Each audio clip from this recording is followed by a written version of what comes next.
All right, today we're heading to a city called Maringá in Brazil to really deconstruct a fascinating homegrown AI ecosystem. We're going to get our hands dirty, dive deep into the actual source code, and see exactly how a super sophisticated multi-agent system is built from scratch, far away from all the usual tech hubs. So, let's dive right in. And look at this. This is pulled straight from the project's own source code. We see this awesome header, Replika AI Prometheus v2.0. It's more than just a title, right? It totally sets the tone. This thing is a context generation and embedding tool, and that's key. This is the engine designed to take raw info and turn it into intelligence that a machine can actually understand. And that really brings up a super interesting question. I mean, we hear about AI from Silicon Valley all day, every day, but what does a truly state-of-the-art autonomous AI ecosystem look like when it's built from the ground up in Paraná, Brazil? Well, that's exactly what we're here to find out. Okay, here's our game plan. First, we'll look at the big picture, the autonomous ecosystem. Then, we'll break down the Prometheus architecture. We'll get into the weeds of data and vectors, see how it orchestrates intelligent agents, check out its wild 3D visualization, and wrap up by talking about what this all means for innovation coming out of Brazil. All right, first up, the autonomous AI ecosystem. So, what is this thing really? It's important to get that this isn't just one program or a single script. No, it's a whole environment, a complete world for AI to live and work in. At its heart, what we're looking at is an autonomous, multi-agent system. Now, what does that mean? It means you have multiple AI agents all working together. Their job? To dive into really complex data, find the hidden gems, the insights, and then actually do things automatically based on what they find. Honestly, you can just think of it as a digital dream team of analysts that works 24/7, no coffee breaks needed. Okay, so how does this digital team actually pull it all off? We need to look at the architecture, the blueprint of the whole intelligent system. You know, something this complex has to have a really clear, logical flow to work at all. And the process is actually pretty elegant when you break it down. Step 1, it pulls in data. That's ingestion and monitoring. Step 2, it processes that data and turns it into something called vectors. Step 3, the AI agents are unleashed. They're orchestrated to do their thing. And finally, Step 4, we get to see the results through interaction and visualization. It's a beautiful flow. Okay, let's zoom in on that second step, because this is where the real magic happens. We're talking about understanding data with vectors. So, how on earth does a computer take a messy text document or a PDF and actually make sense of it? The answer, in a word, is vectors. The core idea here is something called vector embeddings. It's a fancy term for a really cool technique. You're basically converting unstructured text, words and sentences, into a list of numbers, a numerical vector. And these numbers aren't random. They capture the meaning, the semantic relationship.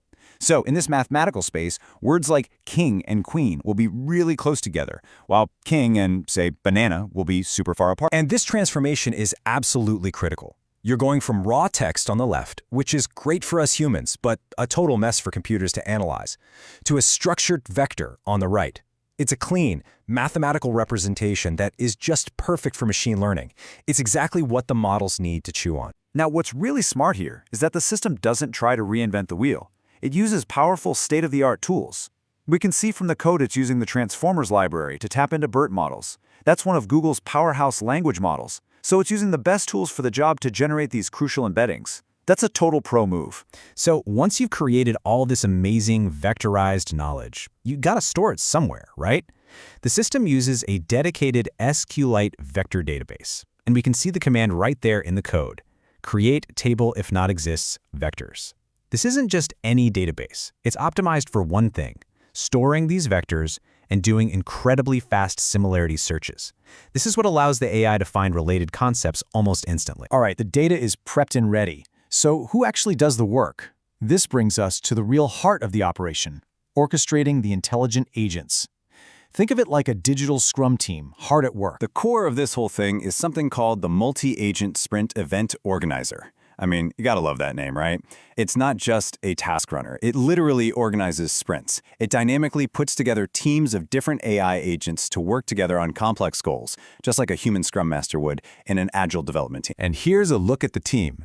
Each agent has its own persona and job. You've got the Ingeniero de Infraestructura, the infrastructure engineer, who's making sure the system is stable. Then there's the Detetive de Datos, the data detective, whose job is to sniff out new data files to process. The analista de datos tracks performance metrics, and the archivista, or archivist, catalogs everything with timestamps. It's a complete digital workforce. Now, this is what I find absolutely fascinating. This is a quote translated from Portuguese, taken directly from the instructions given to the agents. It says, all agents have personas, alter egos, that give them insights, reasoning, intuition, sentience, etc. This is mind-blowing.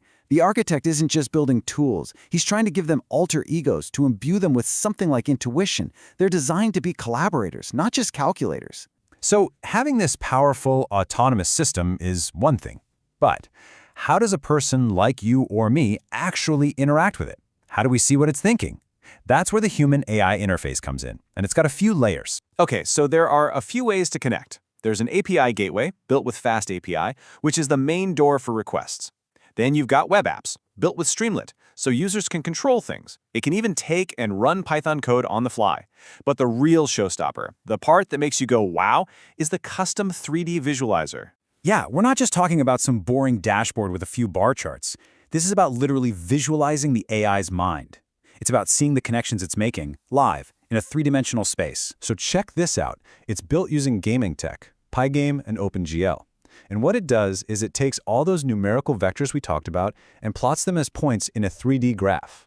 Words and ideas that are similar in meaning naturally cluster together. It lets a human user see the patterns in relationships the AI discovered. It's a genius way to make all that abstract data feel real and tangible. All right, let's zoom back out for a second. We've gone through the nuts and bolts, the tech stack, the agents. But why doesn't a project like this, coming from Maringá, Brazil, really matter on the global stage? Well, this number, 150 plus, tells a huge part of the story. That's how many unique performance indicators the Prometheus ecosystem tracks about itself. We're talking everything from API speed to the health of its database. This shows that it's not just some weekend project or a simple script. This is a deeply instrumented, self-monitoring piece of engineering. It screams professional and production-ready. And of course, we've got to give credit where credit is due. This entire ecosystem is the vision of one person, Elias Andrade, a solutions architect at Replika AI in Maringá, Paraná. Seeing this level of detailed architecture and pure innovation coming from outside the usual hotspots, it's just a powerful reminder that brilliant, cutting-edge work is happening absolutely everywhere. And that really leaves us with a big question to chew on, doesn't it? How will decentralized AI ecosystems like Prometheus, built with passion and a clear vision in places far from traditional tech hubs, how will they reshape the future of global innovation? When amazing things like this can come from anywhere, it changes the entire game. It's a pretty exciting future to think about.